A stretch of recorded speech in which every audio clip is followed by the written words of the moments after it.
Hello বন্ধুরা, সবাই কেমন আছো? আশা করি সবাই ভালো আছো, সুস্থ আছো। দেখো বন্ধুরা, এখানে বোয়াল মাছ আর কাতলা মাছ আনা হয়েছে। বন্ধুরা দেখো, বোয়াল মাছটাকে রান্না করা হবে, সব কিছু রেডি করা হয়েছে। কাতলা মাছ আলু দিয়ে ঝোল বানানো হবে আর বোয়াল মাছটা। বন্ধুরা দেখতে থাকো, এখানে মাছটাকে কিভাবে রান্না করা হবে তোমরা সবাই দেখতে থাকো। আর পুরনো বন্ধুদেরকে অনেক অনেক ভালোবাসা। নতুন বন্ধু হয়ে থাকলে সাবস্ক্রাইব করে বেলটা অন করে রেখে দিও। আমিও নতুন নতুন ভিডিও ছাড়ার সাথে সাথে তোমরা সবাই পেয়ে যাবে। দেখো, এখানে আলু পেঁয়াজ কেটে নেওয়া হলো, ধনিয়া পাতাও রেডি করা হয়েছে। সব কিছু একসাথে ধুয়ে রেডি করে নেওয়া হলো।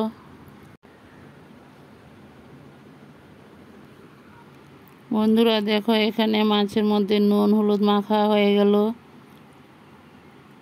এখন মাছটাকে ভেজে নেওয়া হবে। মাছটাকে নুন হলুদ মেখে কিছু সময় রাখা হয়েছে।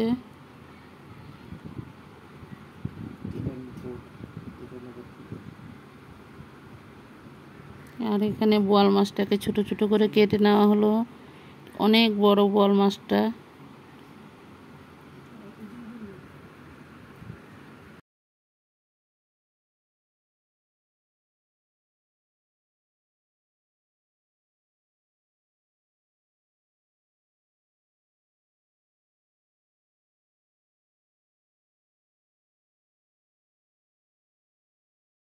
তো বন্ধুরা, এখানে বোয়াল মাছটাকে আলু পেঁয়াজ সব কিছু তেল মশলা সব কিছু একসাথে দিয়ে মেখে রাখা হয়েছে।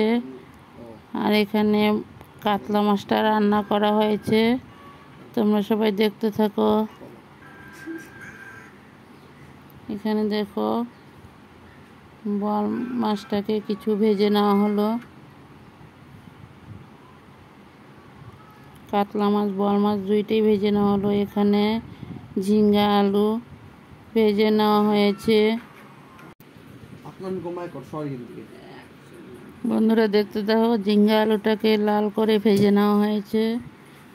আর এখানে তরকারিটাও হয়ে গেল। মশলা দেওয়াটা দেখাতে পারলাম না বন্ধুরা। আর এখানে বোয়াল মাছ পাতুরিটাও রেডি হয়ে গেল।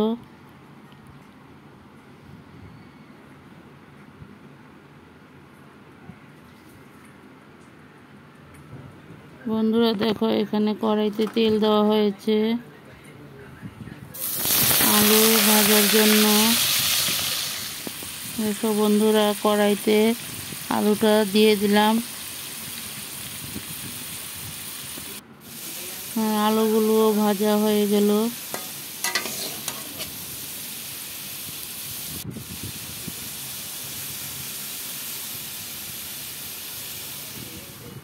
বন্ধুরা দেখো, আলুটাকে লাল লাল করে ভেজে নিলাম।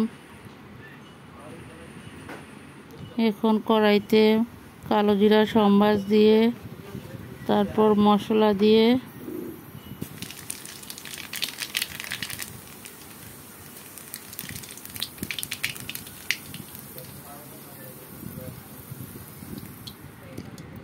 মশলাটাও দিয়ে দিলাম তেলে। দেখো বন্ধুরা, মশলাটা কষানো হয়ে গেল। তারপর মাছ ভাজা মাছগুলো আর আলুগুলো সব একসাথেই দিয়ে দিলাম।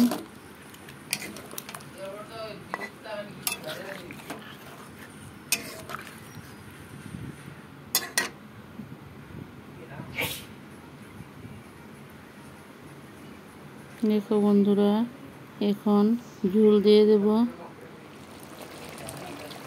কিছু ঝোল দিয়ে আগে একটু ভাজা ভাজা করে নিলাম, তারপর আবার ঝোল দেব।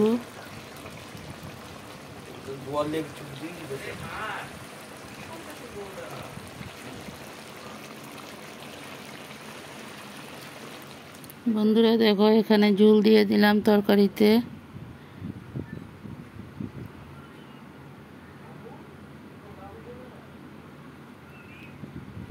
মাছের ঝোলটাও উতরান উঠে গেল।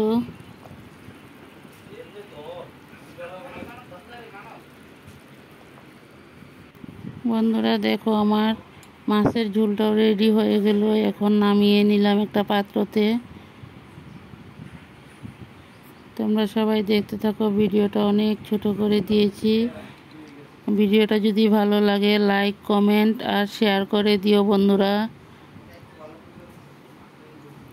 তোমরা সবাই কিন্তু একটা করে লাইক করবে আর কমেন্ট করবে। তোমাদের লাইক কমেন্ট পড়তে আমার খুব ভালো লাগে বন্ধুরা। ভালো থেকো, সুস্থ থেকো।